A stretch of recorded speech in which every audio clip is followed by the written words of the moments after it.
खंडेराव महाराज मंदिरात तीर्थक्षेत्राला दिनांक 1/1/18 खंडेराव महाराजांची भरली जानेवारीला शौर्य दिन गौरव दिन साजरा करण्यासाठी सुहासिनी शिंदे मुंबई यांचे भीमगीत कार्याला दिनांक 1/17 रोजी श्री खंडेराव महाराज मंदिराची यात्रा असल्याने संध्याकाळी प्रभातरांची मिरवणूक काढून संपूर्ण गावात मिरवणूक काढण्यात आली आणि खंडेराव महाराजांची यात्रेनिमित्त तमाशाही ठेवण्यात आला होता।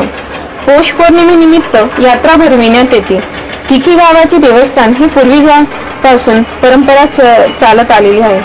ही खंडेराव महाराजांची मूर्ती स्वयंभू आहे, मूर्ती बसवलेली नाही। आजूबाजूची सर्व खेड्यांची लोकांची मानमानता असते। जागती ज्योत हे मंदिर असल्याने भाविकांची गर्दी उसळते। ही यात्रा 2 दिवस भरते। या गावाचे सरपंच वाल्मिक भिल, बावलाल बेलदार, उपसरपंच श्रीराम ग्राम सदस्य हिरालाल पवार, सदस्य लक्ष्मण हैरे, नितीन पाटील, गावातील सर्व ग्रामस्थ या यात्रेला उपस्थित होते। पाटील राहणार तिकी, आमच्या तिकी गावाची यात्रा ही पौष पौर्णिमेला खंडेराव महाराजांची यात्रा असते। तिकी गावाचे देवस्थान हे पूर्वीपासून परंपरेनुसार त्याची पौष पौर्णिमेची यात्रा खंडेराव महाराजांची ही श्रद्धाळू देवस्थान आहे आणि इच्छापूर्ती खंडेराव महाराज यांचं हे दैवत आहे। आणि ही जी मूर्ती आहे ही स्वयंभू आहे, ही मूर्ती बसवलेली नाही आहे। त्याच्यामुळे आजूबाजून खेड्याचे लोक, सिटीचे लोक या ठिकाणी नवस मानतात व नवस फेडण्याचा कार्यक्रम यात्रेनिमित्त होतो। यात्रा ही 2 दिवसाची असते। पौर्णिमा आणि चौदस असे 2 दिवसाची यात्रा असते। यात्रेत करमणूक म्हणून लोककरमणूकीसाठी तमाशाचं आयोजन केलं असतं 2 दिवसाचं व भंडाराचा कार्यक्रम असतो आणि शांततेत सर्व समाज बांधव या ठिकाणी एकत्र येऊन ही यात्रा उत्सव साजरा करतात। एवढे 2 शब्द। 1 जानेवारीला शौर्य दिन व गौरवादी साजरा करण्यात आंबेडकर पुतळा वलवाडी या ठिकाणी करण्यात येतो। मुंबईहून खास सुहासिनी शिंदे यांचे भीमगीत गायनाने कार्यक्रम आयोजित करण्यात आला होता। हा कार्यक्रम संजय भामरे यांच्या मार्फत ठेवण्यात आला होता। गौरव सर्वांना आठवण राहील म्हणून भीमगीत गायनाचा खास कार्यक्रम आयोजित करण्यात आला। आपले पूर्वज शूर होते, किती वीर होते, किती मोठे पराक्रम केलेले आहेत। या प्रेमाची नेहमी सांगताना होऊ देता तो पराक्रम ठेवत राहिला पाहिजे। प्रत्येक इतिहासात जागृत राहिला पाहिजे। जे काम अपना इतिहास नहीं जानती वो इतिहास नहीं बना सकती, हा नेहमी सुरू राहील असे संजय भामरे यांनी सांगितले।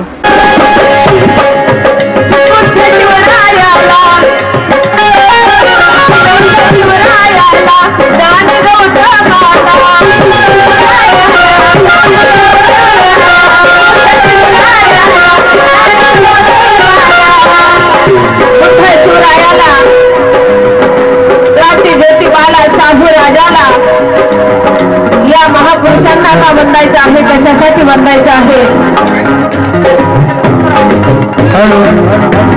आज तुम्ही आम्ही खरोखरच भारतामध्ये सुखाने राहत आहोत। प्रत्येक जाती धर्माचा माणूस आज सुखाने या भारत देशामध्ये नांदत आहे। या महापुरुषांची पुण्य आहे आणि म्हणून म्हणलेला आहे। मी संजय भामरे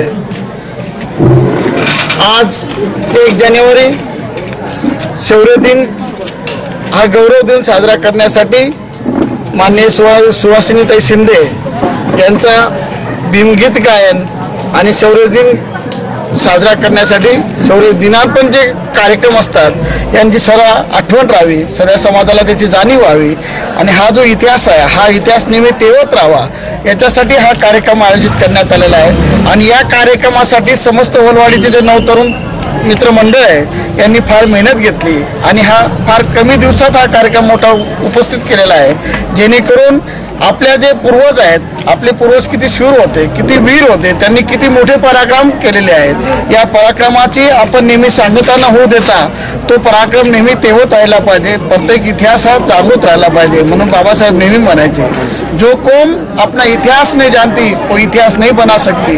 या दृष्टीने आपण हा कार्यक्रम आयोजित नेहमी करत राहू। जय भीम।